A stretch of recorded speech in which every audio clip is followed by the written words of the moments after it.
Hi, and welcome back to another reading here. No music today, just I'm going to read from one of my novels. Actually, probably from my still favorite novel, which is Immortal Muse from 2014. Um,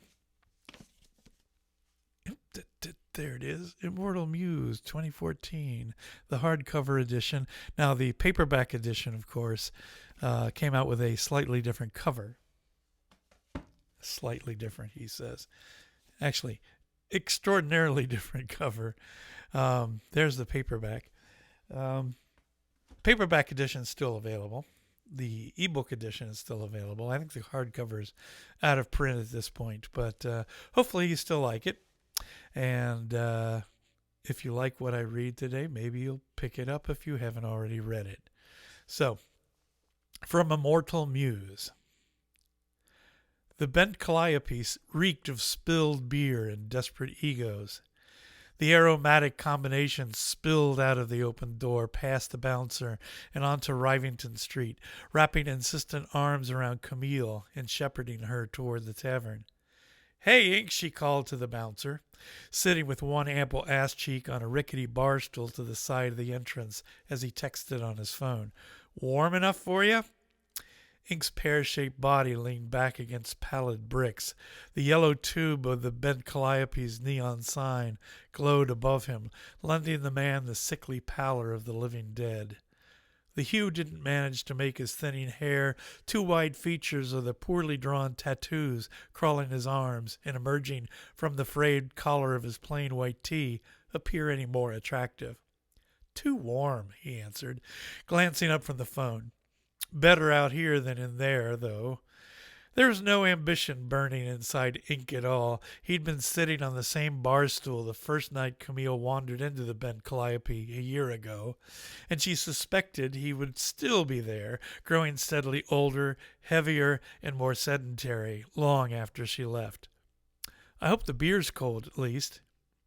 "When you find out, let me know." He nodded his head toward the door.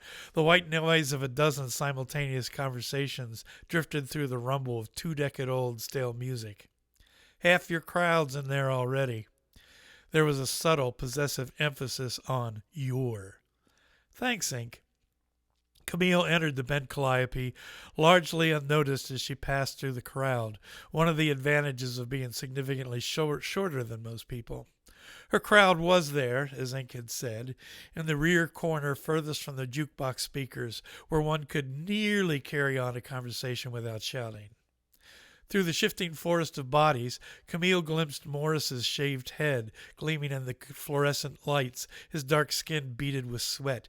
Despite an early May heat wave, the bent calliope's proprietors had yet to turn on the air conditioning. Morris seemed to be gesturing to someone to his left, probably Mercedes, who was also one of the regulars.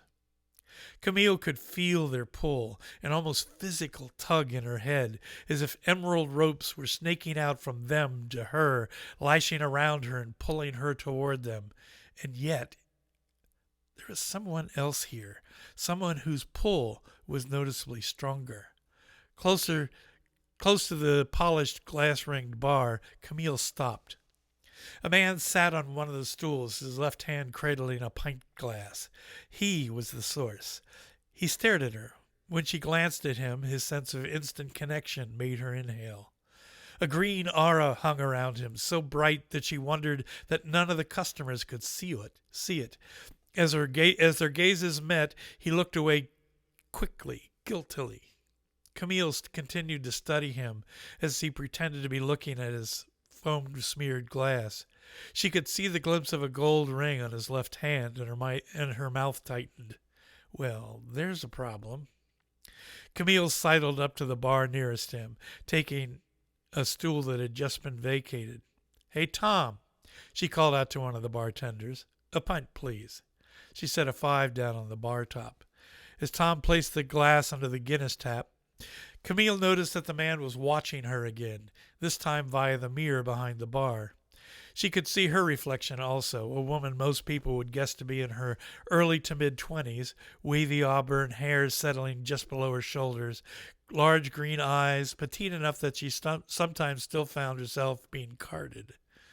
Again, when he realized she'd noticed his attention, he turned back to his glass once more. The feeling of connection remained, the sense of needing to know who he was, what he was. Inviting tendrils the color of spring grass slid from him toward her, and she wanted to touch them and taste them, but she did not. She watched and she wondered. He was a painter, she'd almost decided when Tom set the Guinness in front of her, curtains of light brown foam still falling from the head into the darkness of the stout. She let the drink settle. She felt the stranger's intention in the moment before he moved, frowning a bit as he slid from his bar stool, circling behind the other two patrons between them. She could feel him at her back, a pressure all along her spine. He enveloped her in his unseen radiance, and it was nearly too much to bear. She waited, taking a slow sip of the Guinness and licking the foam from her lips. When he still didn't say anything, she turned slowly on the stool. His hair was a sandy brown and longish, scraggly enough that it looked like it had been months since it had last been cut. Strands frothed around the collar of a blue sweater over an Oxford shirt. The sweater was rumpled, as if he'd just pulled it out of an overstuffed drawer and put it on.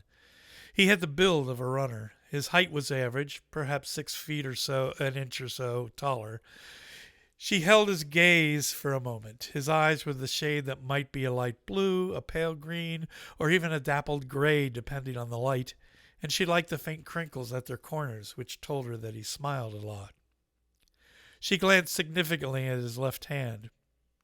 "You're supposed to take that off first," she told him, though the white line would still be a dead giveaway. Women know to look for it. She was pleased to see him flush, and more pleased to see that he made no attempt to cover the ring with his other hand or put it behind his back, though he did glance at her own unadorned left hand. Instead, he held up his hand as if seeing the ring for the first time himself. "No, not a painter, or there'd be pigment under those fingernails. Maybe a writer." "That's not why," he began, then shook his head. She found she liked his voice, too, a warm, easy baritone. "Why are they always already married? It just makes things complicated." There was no answer to that. There never was. He gave a long exhalation that sounded more like a sigh. "Look, geez, I don't really know how to say this. It's just..." Camille found she was smiling in spite of her reservations. His smile in return deepened the lines around his eyes, a genuine smile, an inviting one. "It's just," she prompted. Another exhalation. "I'm a photographer, a professional. That's how I make my living. I was wondering, have you ever modeled before?" "If that's a pickup line, Mr. Married Photographer, I have to tell you that it's really beyond lame." He was shaking his head before she finished. No, he said hurriedly. Well, you have an interesting face, and an interesting accent, too, I have to say. What is that, French?"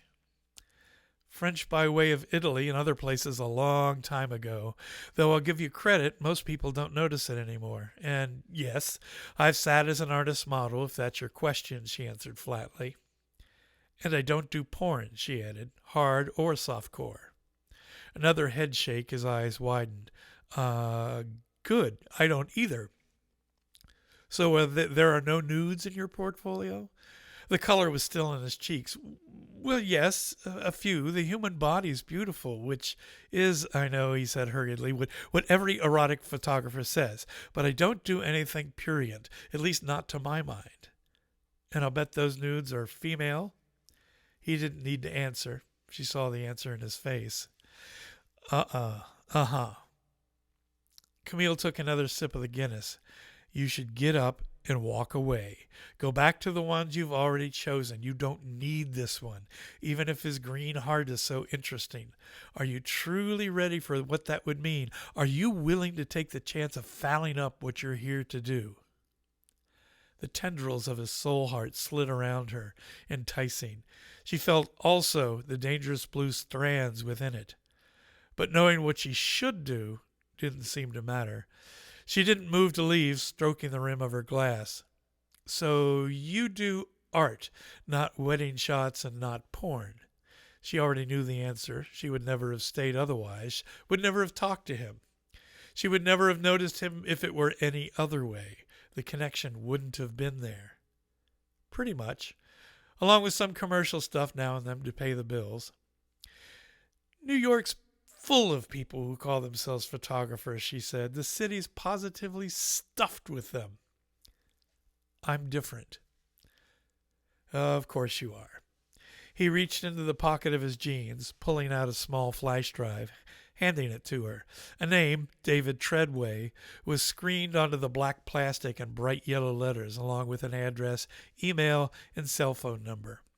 My business card and portfolio, he told her. Why don't you take a look at the sample shots on the drive? If you like them, and if you're interested, give me a call. She held up the drive. I know your name now, David. Aren't you supposed to ask for mine? Give it to me when you call. When, not if? I'm figuring you'll like the shots, he said. His smile appeared again, a flash of teeth, and a crinkling of his eyes. The color of his aura deepened, and with it the feeling of connection, of needing to know this person, became more urgent inside her. Strange colors rode in the emerald, colors she'd seen only a few times before, and that scared her more than the fullness of the energy. Look, I have to be going, David said. I really hope you like what you see. He nodded toward the flash drive. Give me a call. Or email me. I'm serious. I'd be interested in working with you. I can't pay you much, but there'd be something in it for you. He hesitated, shifting his weight from one leg to the other. She put the flash drive in the pocket of her jeans. I'll look at it, she told him. From there, we'll see. Is that good enough? Sure, I'm fine with that. He was staring at her as if trying to memorize the lines of her face. You have to go, she reminded him. Yeah, right. He favored her with another smile. Yes, the lines at the corners of his eyes folded nicely. Talk to you soon, I hope. This time he did turn, sliding between the people behind him and heading toward the door. She watched David as he opened the door, the bent calliope and nodded to ink. She felt him leaving as well, the creative energy, the potential bottled up inside him, the connection, his soul heart. Until the door closed again. She touched the pocket of her jean, feeling the lump of the thumb drive under the cloth, touching it the way she often touched the pendant around her neck, stroking it as if for reassurance. Damn it, she whispered aloud. I don't need this. Not again. Not now. Now that he'd left, she could again sense the others in the back of the room. They'd been lost in his larger wave. She took her glass from the bar, leaving the change Tom had put on the bar top, and threaded her way through the crowd. She slowed as she approached the group, though. Their energy illuminated the air like a sun shining through forest leaves, light just beyond the range of the visible, and she could bathe in it and take it in. It would nourish her. Yet Morris would be talking about his latest project, something properly avant-garde and non-accessible, like the video of his ice sculpture melting in real time that had garnered him some interest in the Times last year. Rashawn's forearms would be spattered with paint from her current work. Kevin's hands would be restlessly drumming on his thighs as he sat, as if part of his mind were still attached to the drum kit back in his apartment. Mercedes would be sitting silent and listening, watching, and imagining each of them as a character in a novel. And Joe, and James. Artists all. Creators all. And when Camille arrived, they would all turn to her, smiling or dour or somber, and they would all want to talk to her, to pull at her mind, to ask her opinion, to tell her what they were doing, to take what she had to give them. Her crowd, as Ink called them, her entourage, her lovers, many of them, the ones who fed on her and she on them in return. Camille's forefinger traced the outline of the thumb drive through her jeans. Fuck, she said. She turned, set her half-full pint on the nearest table, and left the bar.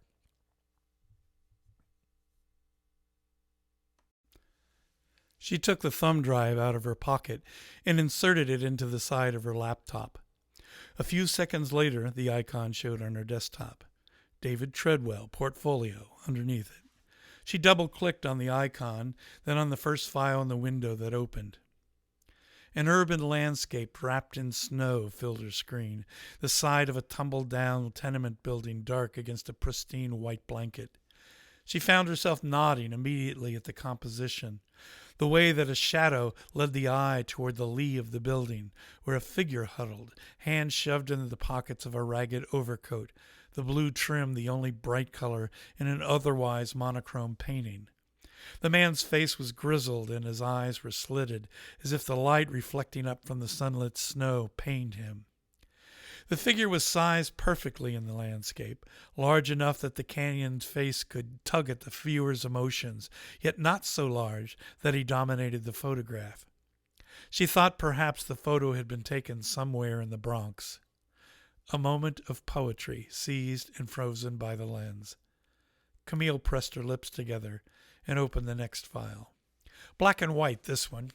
2 wild mushrooms caught in a strong chiaroscuro, the light molding their forms beautifully, with another gorgeous composition that held the eye. But what stopped the photo from being just a nearly abstract composition was the shadow of a hand, as if some unseen observer was about to snatch away one of the mushrooms. It gave the photograph a tension it wouldn't otherwise have had.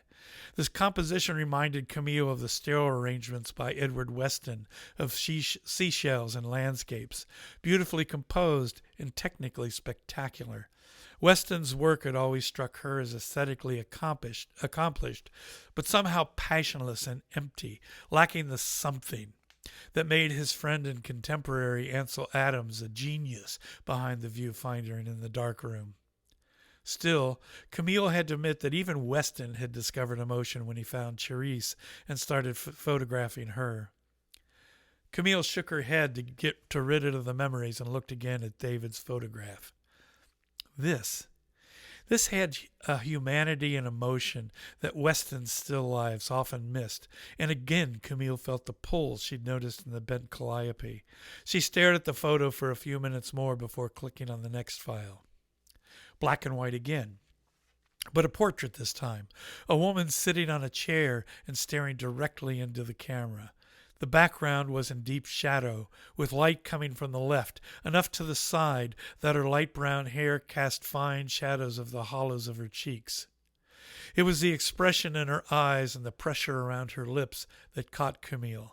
A defiance, almost, as if she were daring the photographer to take the picture, or if she were defying the viewer to judge her. The way her hands grasped the arms of the wooden chair increased the tension in the portrait. She looked as if she were about to rise from the seat, perhaps in irritation, perhaps in actual anger. The woman wasn't classically beautiful, but there was a delicate attractiveness to her features, even with the severity with which she stared back at the viewer. Camille wondered if this were a model he'd happened upon, or if this was perhaps the wife. She glanced at the rest of the pictures, which confirmed her initial impression.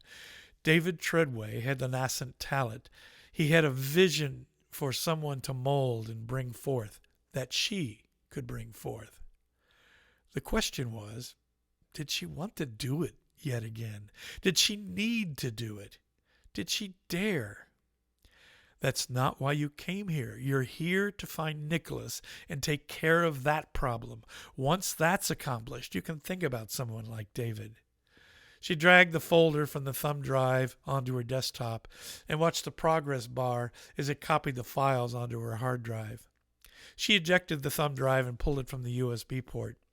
She turned it over in her fingers, looking at the name and the phone number, while her left hand stroked the pendant under her blouse. She fished her cell phone from her purse. This is a mistake. If you do this, then you risk having Nicholas find you before you're prepared. You know he's here in the city. You can't let him slip away, and you can't let him turn on you. He'll know. He'll feel your presence here, and you'll turn from hunter into hunted. It's a mistake I've made a dozen times now, and maybe I'll make it a dozen more times, she told the scolding interior voice. Maybe I have no choice. Besides, if this causes Nicholas to show himself, then I can take care of him once and for all. Taking a long breath, she dialed the number printed on the thumb drive. She heard a ring, and another, and another. A mistake. She started to press the end call button when she heard someone pick up. If it had been a female voice, she would have ended the call immediately. "Hello?" she heard David say quizzically. There was a noise in the background, muffled music and loud voices. She wondered if he was at a party. Was that why he'd left in such a rush? "You really have a wonderful eye for compositions," she said. "I just have one question. Do you still want to know my name?" There was silence for a few breaths, then. "Oh, the bent calliope, right? The ginger with the interesting face and the attitude?" He was pleased. She could hear it in his voice. She liked the sound of him, though. She could feel the baritone tugging at her through the tinny speaker of the phone. "You've already looked at my portfolio?" The artist, always looking for reassurance that he actually possessed some talent. "Yes, as I said, you have an eye for composition, though I suspect you also know your way around Photoshop." "Come on, Photoshop's just a tool," he answered. "No worse than using any of the old darkroom tricks of dodging and burning. It's no substitute for—" He stopped. "For artistic vision," she supplied. She could almost hear his shrug. "Yeah, I guess, if you want to call it that." She laughed at his effort at modesty. "My name's Camille Kenny. And now you have my number, too. It looks like you're busy right now, so let's talk tomorrow." "So I can photograph you?" "I don't know yet, but we can talk about it at least." "I'd like that." In the background, Camille heard a woman ask him distantly, "Who are you talking to?"